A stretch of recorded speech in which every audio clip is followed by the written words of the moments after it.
Shalom Sobat Pemenang dikasih oleh Tuhan. Materi renungan kita hari ini masalahnya adalah respon kita setelah mendengar firman Tuhan. Dasar renungan dari Matius 13 ayat 1-23.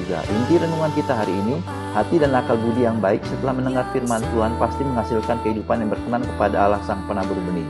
Sobat Pemenang, ada 3 pertanyaan yang perlu kita renungkan hari ini. Yang pertama, apakah buah yang dimaksudkan dalam perumpamaan Yesus tentang seorang penabur? Lalu yang kedua, apakah kita selalu memiliki hati dan akal budi yang baik setiap kali meresponi firman Allah? Dan ketiga, apakah arti dari mengerti dalam Matius 13 ayat 23? Saya tidak tahu saudara berapa puluh tahun menjadi Kristen, berapa puluh tahun saudara mendengar firman Tuhan. Mungkin bahkan saudara berkata, saya sudah hafal Kejadian sampai Wahyu.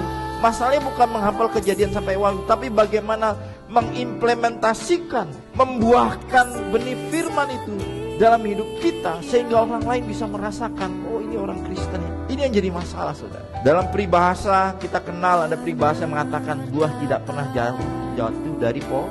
Kalau Yesus berkata mengasihi, maka kasih itu akan muncul dalam kehidupan kita. Tuhan Yesus katakan ampunilah tanpa batas, maka pengampunan tanpa batas akan muncul. Ingat, perkataan Tuhan Yesus itu harus yang tertinggi, mandat yang tertinggi dalam kehidupan kita. Apapun keadaan kita, kita harus mengatakan benih firman itu harus bertumbuh dan berbuah, dan harus bisa dikecap, dirasakan, tidak hanya oleh sesama kita, tapi oleh Tuhan yang memberikan benih itu. Mengerti, memahami, menafsirkan Alkitab itu berkaitan dengan akal budi kita. Kalau akal budi kita serakah, maka yang dilihat di firman Tuhan hanya berkat, berkat, berkat. Karena dia sudah menebus saya dan saya menjadi milik Kristus, itu sebabnya saya menjadi hamba. Nah, orang kalau sudah punya spirit ini, akal budinya sudah diubah, mindsetnya sudah diubah, memberi persembahan persekutuan, dia akan bersungguh-sungguh dan tidak akan menjadi beban dalam hidupnya. Kenapa? Tuhan, aku ini hanya hamba.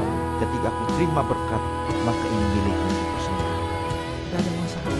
Sobat Pemenang, mengikuti dan meladani ajaran Tuhan Yesus dan berdoa dengan tidak jemu-jemu, mari kita responi renungan hari ini dengan berdoa. Bapa, mampukan aku dengan roh-Mu untuk selalu memiliki hati dan akal budi yang baik setiap kali meresponi firman.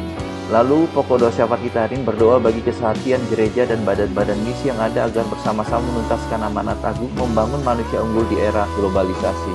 Salam pemenang dalam Kristus, Tuhan memberkati.